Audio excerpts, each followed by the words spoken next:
صفحہ نمبر 616 سورۃ طٰہٰ۔ ناظرین، آج ہم آپ کے سامنے پیش کریں گے تعارف، انٹروڈکشن سورۃ طٰہٰ کا۔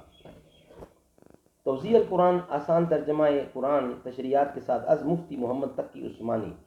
اعوذ باللہ السمیع العلیم من الشیطان الرجیم، بسم اللہ الرحمن الرحیم۔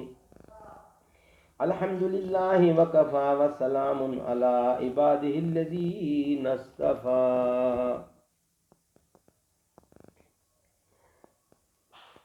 ناظرین، پارہ 16 کے اندر یہ صورت موجود ہے۔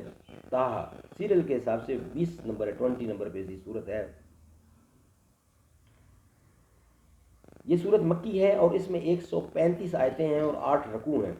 بسم اللہ الرحمن الرحیم۔ طٰہٰ ما انزلنا علیک القرآن لتشقی۔ ہم نے تم پر قرآن اس لیے نازل نہیں کیا کہ تم تکلیف اٹھاؤ۔ یہ صورت مکہ مکرمہ کے بالکل ابتدائی دور میں نازل ہوئی تھی۔ مستند روایات سے ثابت ہے کہ حضرت عمر رضی اللہ تعالی اسی صورت کو سن کر اسلام لائے تھے۔ ان کی بہن حضرت فاطمہ اور ان کے بہنوئی حضرت سعید بن زید رضی اللہ عنہما ان سے پہلے خفیہ طور پر اسلام لا چکے تھے، جس کا انہیں پتہ نہیں تھا۔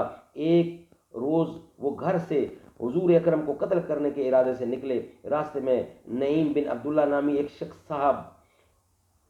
ایک صاحب انہیں ملے۔ انہوں نے حضرت عمر سے کہا کہ آپ پہلے اپنے گھر کی خبر لیں، جہاں آپ کی بہن اور بہنوئی مسلمان ہو چکے ہیں۔ حضرت عمر غصے کے عالم میں واپس آئے تو بہن اور بہنوئی حضرت خباب بن ارت رضی اللہ سے سورۃ طٰہٰ پڑھ رہے تھے۔ حضرت عمر کو آتے دیکھا تو انہوں نے وہ صحیفہ جس پر سورۃ طٰہٰ لکھی ہوئی تھی کہیں چھپا دیا، لیکن حضرت عمر پڑھنے کی آواز سن چکے تھے۔ انہوں نے کہا کہ مجھے پتہ چل گیا ہے کہ تم مسلمان ہو چکے ہو، اور یہ کہہ کر بہن اور بہنوئی دونوں کو بہت مارا۔ اس وقت ان دونوں نے کہا کہ آپ ہمیں کوئی بھی سزا دیں، ہم مسلمان ہو چکے ہیں۔ اور حضرت محمد مصطفیٰ پر جو کلام اللہ کی طرف سے نازل ہوا ہے، جو کلام اللہ کی طرف سے نازل ہوا ہے، وہ پڑھ رہے تھے۔ حضرت عمر نے کہا اچھا مجھے بھی دکھاؤ وہ کیسا کلام ہے۔ بہن نے ان سے غسل کروا کر صحیفہ ان کو دکھایا جس میں سورۃ طٰہٰ لکھی ہوئی تھی۔ اسے پڑھ کر حضرت عمر مبہوت رہ گئے اور انہیں یقین ہو گیا کہ یہ کسی انسان کا نہیں، اللہ تعالیٰ کا کلام ہے۔ حضرت خباب رضی اللہ نے بھی انہیں اسلام لانے کی ترغیب دی اور بتایا کہ حضور اکرم نے یہ دعا فرمائی ہے کہ اللہ تعالیٰ ابو جہل یا عمر بن خطاب میں سے کسی ایک کو اسلام کی توفیق دے کر اسلام کی قوت کا سامان پیدا فرما دے۔ چنانچہ اسی وقت وہ حضور اکرم کی خدمت میں حاضر ہوئے اور اسلام قبول کر لیا۔ جس زمانے میں یہ صورت نازل ہوئی وہ مسلمانوں کے لیے بڑی آزمائش اور تکلیفوں کا زمانہ تھا۔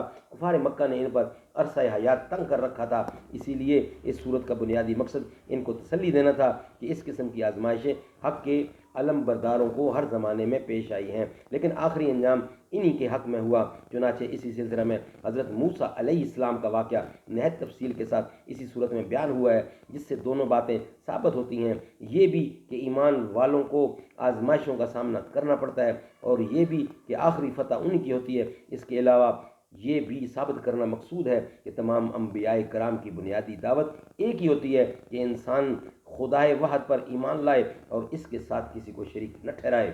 اللہ تعالیٰ ہمیں عمل کرنے کی توفیق عطا فرمائے۔ صدق اللہ العلی العظیم۔